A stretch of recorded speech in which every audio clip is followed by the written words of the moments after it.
When we last left Jem and her Gem friends, they'd won the Battle of the Bands and defeated Eric, who sucks. Jerrica had claimed ownership of her father's record company and something with orphans, I think?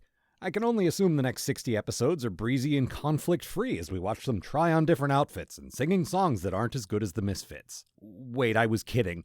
Guys, I've reviewed 2 of these series from start to finish, so I understand that you're here to sell toys, but you're gonna need a plot. Well, this is Sunbow we're talking about, so plot might be overselling it. Purple-haired boyfriend is still hanging around. You look so hot you'll melt the cameras. Oh, Rio, you're in the movie too, you know. You know, Jem's tone makes it sound like she's reciprocating the compliment, but what she basically said was, "Haha, you're also here," which is kind of mean if you think about it for even a second. On the other hand, purple-haired boyfriend still doesn't know she's Jerrica, so maybe he shouldn't be hitting on her so openly. This happens. I want you to look at Bonnie. I'm worried about her eyes.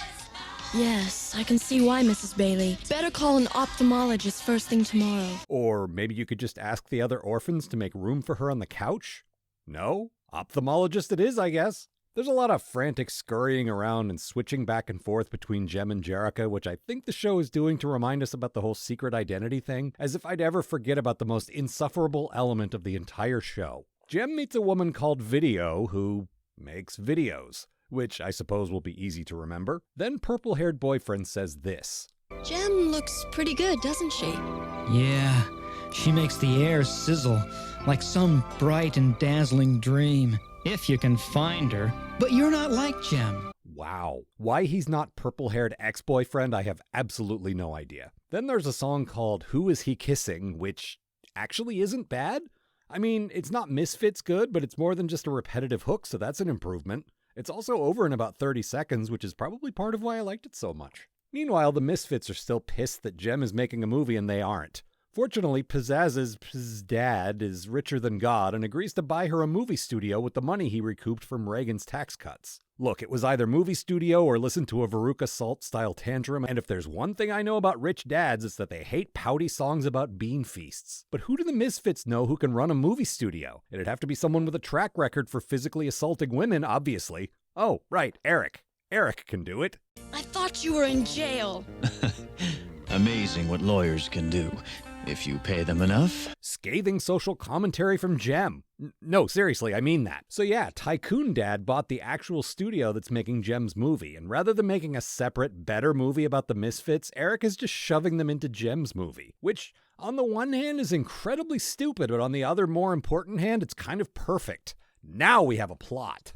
The holograms show up on set the next day, and there's a whole to-do about what if the makeup person discovers Jerrica/Jem's holographic makeup, which, look, I'm sure that's a stressful situation, but I feel like having to work for the guy who actually assaulted you might be worse. Okay, maybe that's too real for a kid's show, but they brought it up in the first place. Then there's a whole Kimber likes that handsome Hollywood hunk on the set, but he likes Jem, and a completely different Hollywood hunk is into Kimber situation. But seeing as I still barely know anything about Kimber and I literally just met these other 2 characters, it's hard to care all that much. Oh, and speaking of characters I just met, Video shows up, but her pass is stolen by someone named Clash, who is apparently her cousin. Whew boy, this is a lot of new people for me to keep track of, and that's never been exactly my best thing, as anyone who's watched my reviews can tell you. I hope this Clash has some kind of a distinctive, oh, look at that. She has a tiny pair of symbols on her wrists that she annoys everyone with. That should be easy enough to remember. Then Eric fires the director and takes over. This production is in big trouble. This production is in big trouble.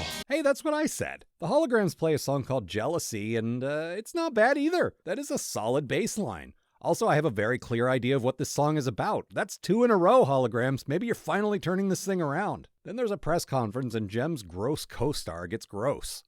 Jem shouldn't lead him on. Jesus, Kimber, don't be part of the problem. Meanwhile, Pizzazz's dad doesn't really care if all this nonsense loses him millions. Probably a tax write-off or something. Fat cat piece of shit. Then the Misfits do a song called Universal Appeal, and damn, this one's good too.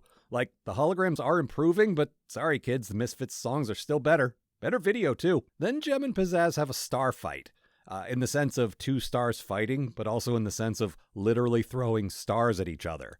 That's not as good as the song or the video. Then Jem quits the movie, which feels like it should be a big deal, but Jerrica has bigger fish to fry. Or did you forget Chekhov's ophthalmologist appointment from the first act? Bonnie has degenerative eye condition. Man, if I'd known that so-called girl shows had this level of ridiculous melodrama, I'd have been all over them when I was a kid. Nobody on Transformers ever got a degenerative eye condition. Within a matter of months, perhaps even weeks, Bonnie will be blind. Amazing!